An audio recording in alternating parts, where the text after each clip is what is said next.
ရန်ကုန်ကတင်နန်းတစ်ကြောင်းတစ်ခုပေါ့နော်အဲ့မှာတင်နန်းတက်နေတင်နန်းကာလာကတော့6လ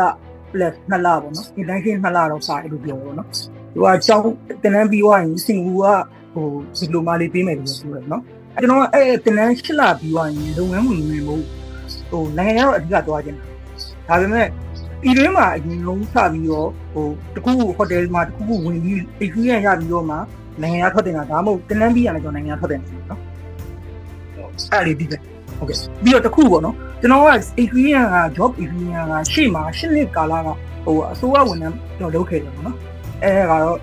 experience ရှိတယ်အခုမှအစိုးရဝန်ထမ်းပြီးသွားတဲ့အချိန်မှာကျွန်တော်ဒီ industry ရဲ့ဝင်ဖို့ကျွန်တော်စဉ်းစားတာနော်အခုတင်တဲ့တက်တာဘယ်နှလားရှိပါလဲဟုတ်လားပဲရှိတယ်ဟုတ်ကဲ့ကျွန်တော်တည်နေတာအခုတင်တဲ့ကိုဒီ live ကိုဝင်ဖို့ကိုဆုံးဖြတ်လိုက်တယ်ဟုတ်ကဲ့တလားရှိသွားတယ်တင်တဲ့တက်တာအဲ့တော့အဲ့တလားအတွင်းမှာကိုယ့်ကိုယ်ဘယ်လောက် personal ယုံကြည်မှုရှိတယ်ငါဒီကိုဆက်လျှောက်မယ်ဆိုတော့ကျွန်တော်အပြည့်အဝယုံကြည်မှုရှိတယ်ကျွန်တော်လုံးဝနောက်ပြန်မလေးဒီဟာနဲ့ကျွန်တော်ဖြစ်အောင်လုပ်လို့ပြောတယ်ဖြစ်ဟုတ်အဲ့ဒါဆိုရင်အခုချိန်မှာခုနပြောလို့ပေါ့နော်နိုင်ငံခြားသွားတဲ့နာမြန်မာပြည်မှာလုပ်တဲ့နာဆိုတဲ့ဟာက decision ကပြောဖို့ဆိုရယ်နိုင်ငံခြားကိုသွားတဲ့နာပြုတဲ့နာဆိုတဲ့ပုံမှာခုနကကိုယ့်ရဲ့အသက်အရွယ်ပိုင်းခြားတစ်ခုရှိမယ်အခုတက်မြောက်လာတဲ့ခုနကကိုတို့ကဒီ collaborate လုပ်ထားရဆိုရင်ဒါကစင်ကာပူပြည်ကိုသွားပြီးတော့ဒီမှာ diploma တက်ယူခြင်းနဲ့ယူလို့ရသေးတာပဲဒါသူတို့ collaborate လုပ်ထားရဆိုရင်ကိုဒီတင်တန်းပြီးသွားရင်ကိုအဲ့ကိုဆက်တက်ချင်တာ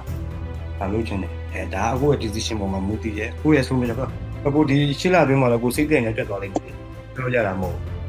ဒီလိုက်ဒီကမှမဝင်တော့ပါအစိုးရလုပ်ပဲပြန်လုပ်ချင်ရဆိုတာဖြစ်သွားနိုင်တာလေအဲ့လိုဆိုဒီလိုက်ကခုနကျွန်တော်ပြောခဲ့သလိုဟို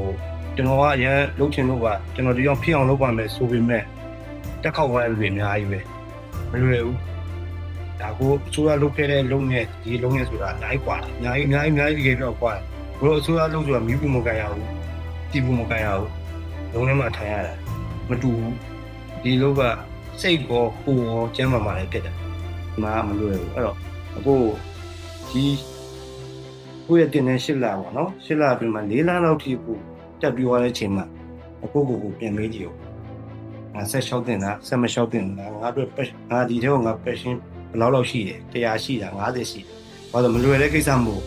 ကိုနိုင်ငံခြားသွားရပြုတယ်ဆိုတာကတော့အခုတော့တွက်တယ်